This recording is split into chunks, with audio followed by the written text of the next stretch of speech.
Today we're looking at John chapter 21. In this chapter we find the third post-resurrection appearance of Jesus. He meets with his disciples who have decided the night before they're going fishing. With Jesus having gone from among them, they're not sure what their ministry will look like, and so they're going back to what they've always known. It's one of those times in their lives where it feels like they're moving backwards. I've certainly experienced those times, and you have too.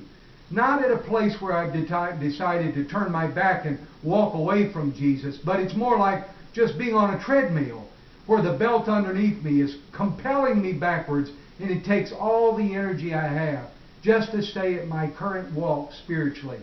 At times someone seems to be increasing the speed, and it takes all I've got just to stay up in my spiritual walk. In those times, the same thing happens to me that happens in this story. Jesus shows up. A lot of the time, I'm not the one that sees him, but somebody else has to point out, hey, it's Jesus, and I want to be in his presence. In the story, something pretty marvelous occurs, and we've all seen it, where after breakfast, Peter and Jesus take a little walk along the beach, and Jesus asked Peter the same question 3 times. Peter, son of John, do you love me? I ask myself, why? Why did Jesus ask Peter that question? It wasn't just because he needed to hear, I love you back. It wasn't because he didn't know. I don't even believe it was because Peter needed to say it. It was because he knew in fact, that Peter loved him. And he wanted to give him specific instruction.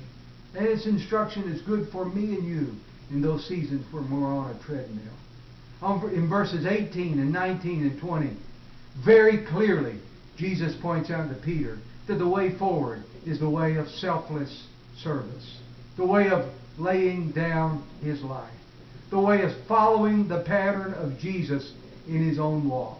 They have the little discussion about John and if John will live forever, just to reinforce the fact that yes, Peter, you're going to die, but you'll glorify God in a life of sacrificial service for others. This week, as it feels like at times you're on the treadmill, will you do your very best to recognize the way off the treadmill is the same for us as it was for Peter? Stop focusing on yourself and lay down your life for someone else. In your home, in your marriage, at the workplace, at school, wherever you are, the answer is to lay down our life for others. Jesus said, follow me. Greater love hath no man than this, than a man would lay down his life for his friends. Thank you for joining us today for John chapter 21 and for just the meat and potatoes.